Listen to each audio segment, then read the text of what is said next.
New show on Fox. Steve, how did you not know? Dollhouse, starring Eliza Dushku as a woman whose personality is wiped clean, then reprogrammed every week, depending on her job assignment. It's actually an exciting show. You don't sell it well. It's a Joss. Really yeah, well, because I'm reading that. Yeah, first of all, it's Joss, right? Yeah. So you already know. In tonight's episode, she's hired out to a man who hunts her. Well, I'm really doing a good job here. He hunts people for sport. He wants to hunt her for sport. She wants to hunt her for sport. Oh my God. Her for sport.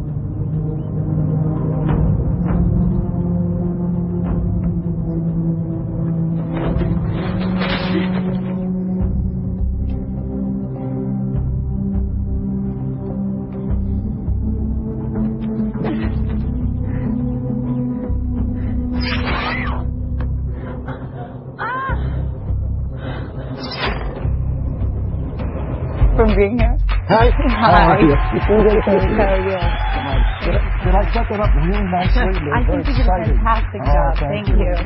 You said it was unusual. That's a word my mother uses when she really hates something. Oh, well, you're in great shape. Hi. Thank you. Hi. It's good to see you. You too. Come, have a seat. Relax, enjoy. Welcome to the show. Would you like to say what the show is about since... Well, the show is about a group of people who have their personalities and their memories erased so that they can be imprinted to be anyone, anything. So you play a different character all the time. Sometimes we play 2, 3, 4 different characters every episode. And your real character has no awareness of any of this, right? Well, when we start, and that's sort of been the big question because everyone is wondering how do we get to know Echo on a week-to-week basis with my character in the dollhouse, but the whole plot of this season and the show is that my character quickly starts to become self-aware and starts to remember her past. So that's what she's an interesting character, and you have to speak Russian in some episodes. I heard you on Howard Stern, and you did a very good job, by the way. Thank you. You were very fun. They were great. They're great, and they love you. And it's always one of those things where you walk in there and you don't know what to expect, right? Or were you a fan of the show before? Completely. No, I mean, I was a fan of his show, and all my Boston friends, a lot of guy friends called me up and said that they thought I did a nice job. Well, you did a great job because the show is interesting, but I found you really interesting on that show talking about your personal Thank you. Well, no, I went in knowing what it was and being, I was prepared to be honest and also... give him a little bit, but not give him too much. So is it true that you got into this business because your brother was at an audition and you got hurt and you're a drama queen? I tripped and fell at my brother's audition when I was 9, and I sort of stole the thunder, and I got my first part. They liked your work. And so your brother didn't get the part? You got your first part, or did he?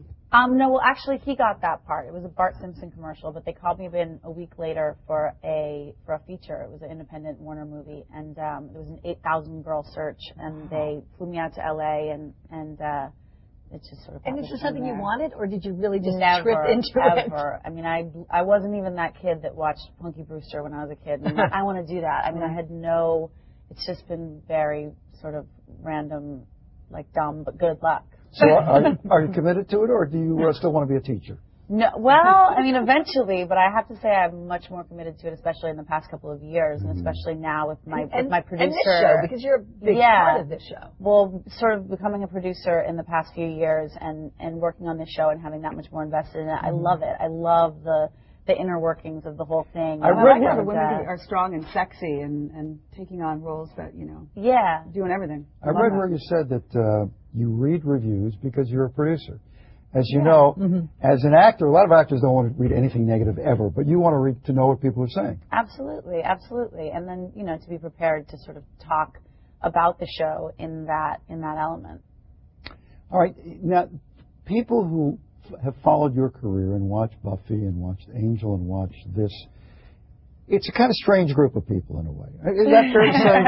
They're very passionate about all this stuff. They're super, diehard fans, but I have to say that I think it's pretty cool to have a group of people that come out there and just say what they like, say what they're about. They sort of throw conventionalism to the wind and show up in costume. But do they often feel like they know more about your character?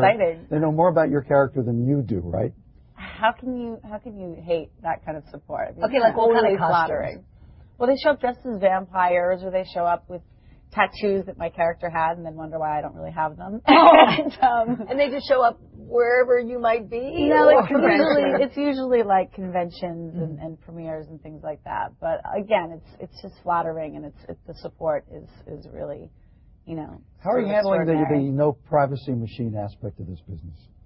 I've been in this business now for, you know, since you were 9 years, so it's sort of nothing really surprises me, but at the same time, the media is changing so much, and you have more aggressive. You have people that, I mean, you know, are you being like today followed by cameras when you're out? A little bit. The camera phones are always funny because everybody's got a camera phone now, and so you never really. And do you realize in that moment, oh God, they just took my picture? No, I'm terrible at it. Actually, we were at the Grove last night, and my best friend was with me, and he went, "Girl, all those people were trying to pretend they were taking pictures of the fountain at the Grove, and they were like so right up on you, and I didn't even really. But it's good when they catch you like you just got a big mouthful of spaghetti you're about to eat. And, oh yeah, they catch you now, and they want to catch you in uncomfortable and awkward positions and faces. Is it true you said you'd never pose nude in a movie, but you did?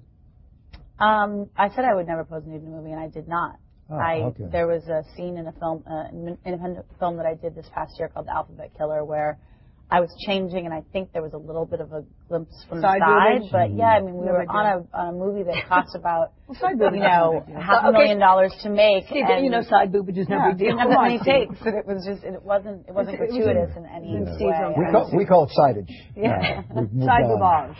Hey, pleasure to have you here. Nice Thank to see you so much. Dollhouse airs tonight, 9 o'clock here on Fox. I'm sure you give really good side boobage.